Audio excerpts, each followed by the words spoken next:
Hi, I'm Becky Jalbert, Product Manager for Matrix Fitness. Matrix Fitness is a division of Johnson Health Tech, the fourth largest fitness equipment manufacturer in the world. We've had the privilege of teaming up with Johnny G, the creator of spinning, on his latest innovation called the Johnny G KRANKcycle by Matrix. So let's get you ready to crank by going over some of the key features of the KRANKcycle. We're going to start with the height adjustment. You want the crank access chest height to start, and to adjust the height, one hand goes on each side of the crank access, supporting that headstock, then pulling the lever to the side, either pushing it up or pulling it down, making sure it locks into place. If you want to work a little bit more on strength, you can bring it a little bit lower. If you want to work on your endurance, go ahead and bring it a little bit higher. For now, I'm going to start chest height, and so that's our first key feature of the KRANKcycle. Our second one is the independent crank arms. What makes independent crank arms so cool is it gives you a lot more training options when you're working your entire upper body. So we're going to go over 4 basic movements, starting with a single arm right.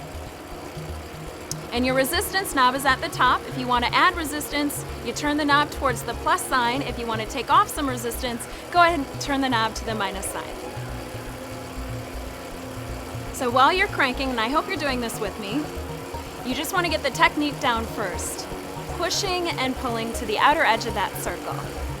Nice and fluid, nice and soft. So we can also work our left side, single arm left. It might feel a little bit different one side versus the other.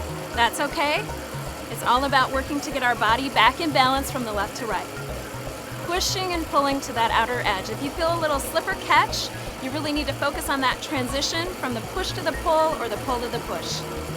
So in addition to the singles, you can also do what's called a double by adding a little more resistance, letting those crank arms go back to home base right at the bottom, sinking them up at the bottom, rolling them together over the top.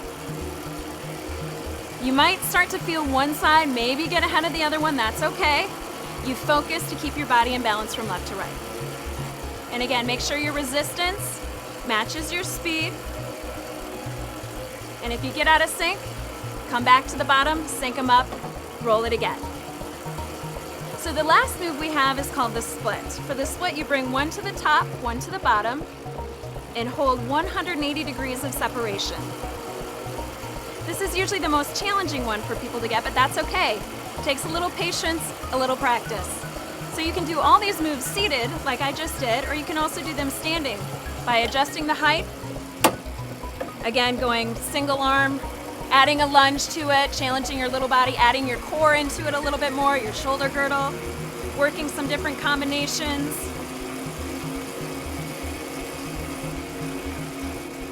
And just having some fun. So one more feature I want to talk about next is called the rotation mechanism. This allows us to work the back side of our body. So we always want to bring the headstock to the very top position. And the reason we want to do that is if you leave it here and grab the rotation lever, flip it around, and you're seated, it's a little bit hard to reach.